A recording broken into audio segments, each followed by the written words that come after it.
Entonces, dejando a un lado la información de lo que sería la migración propiamente dicha, como cruce de fronteras, migración quizás ilegal, sin documentos y demás, también hay otros elementos de la migración que a mí me parece importante destacar. Y creo que algunos conceptos como el concepto de remesas culturales,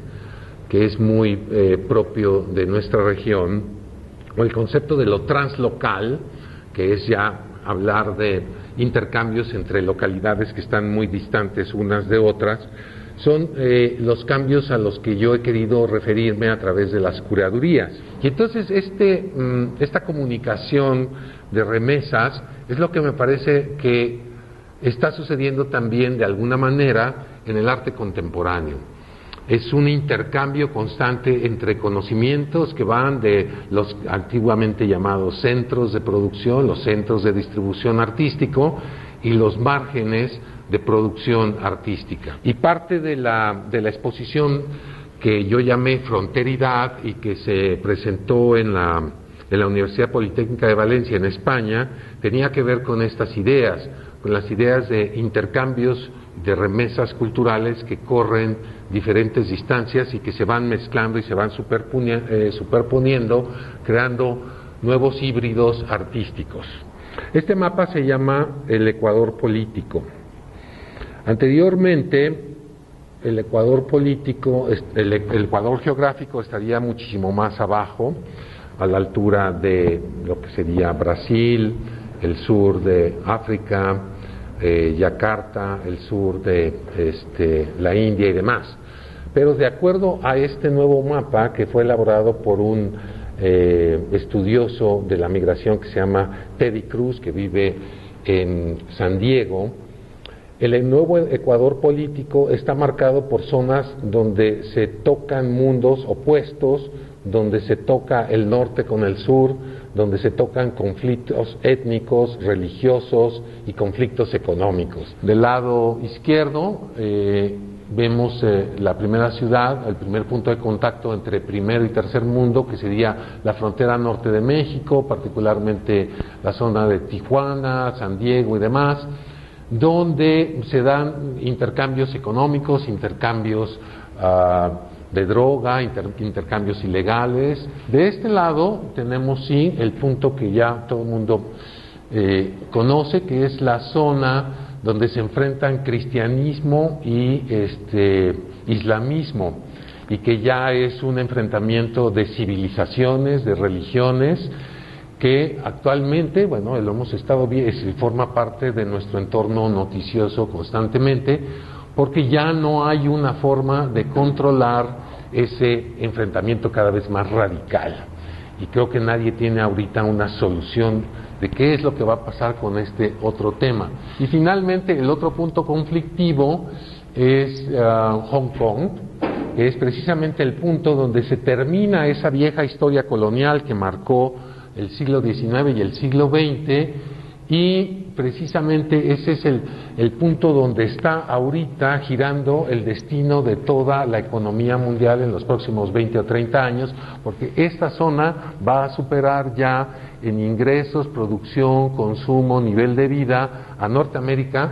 y a Europa. Entonces, esta cartografía que elaboró Teddy Cruz nos pone en alerta sobre qué es lo que debíamos de hacer nosotros para empezar a entender que la migración, las fronteras y los movimientos han ido cambiando de tal manera que ya no va a ser el mundo como lo hemos estado viendo en las últimas décadas, y que los cambios se van a acelerar cada vez más. La obra de Carlos Aguirre, que ha estado aquí en Soma en varias ocasiones, me dio una de las primeras respuestas. Carlos empieza a inventar nuevos mapas que, en lugar de contener los nombres típicos, la toponimia, que así se llama, la manera en que se nombran los lugares, va integrando nombres que extrae de la prensa cotidiana y tiene como diferentes temarios. Entonces, todo lo que son noticias del narco van generando un nuevo lenguaje, una nueva terminología, ¿no? Hay narcolimosna,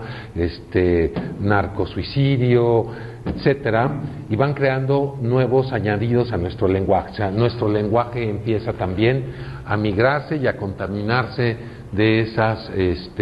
nuevas palabras. Asimismo, también todo lo que constituye acervos museísticos que implicarían como identidades ya fijadas en el tiempo, y que han contribuido precisamente a la definición de qué es una raza, qué es el habitante de una zona geográfica, se está viendo constantemente confrontado con la idea de algunos artistas. Esta es la obra de un artista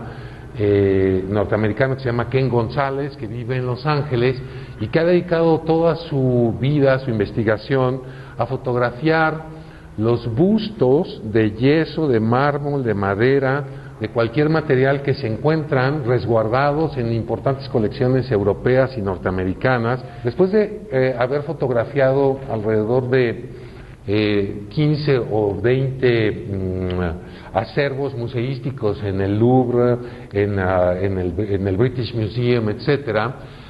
Ken hizo una edición y fue confrontando cada una de estas fotografías, de estos bustos, de manera que siempre había un par que entraba en una especie de antagonismo. A continuación estamos viendo otra parte de esta exposición de fronteridad, en la que vamos a ver el trabajo de una artista que se llama Ana Curtix, que es de México, nacida aquí en Guadalajara, y que migró a África y vive en Benín actualmente, y ella se ha preocupado también por el tema de las diferencias entre migrantes. Lo que Ana me propuso fue fotografiar a todas las personas que día a día se forman en las embajadas de Europa en Benín, y todas estas personas hacen lo que también hemos visto aquí en México, formarse frente a la embajada de Estados Unidos durante horas para poder obtener un visado y emigrar a África. Y lo que hizo ella fue retratarlos en la parte posterior, que es, según me dijo, la idea de ellos ya se van y lo único que sabemos de ellos es, lo único que vemos de ellos es precisamente la expresión de su partida. También invité a un cineasta brasileño que se llama Cao Guimarães, que ha hecho tanto videoarte como películas, largometrajes. Este es un largometraje de él que se llama El Andariño. El andariño es una persona, sí, un nómada que recorre las carreteras de Brasil,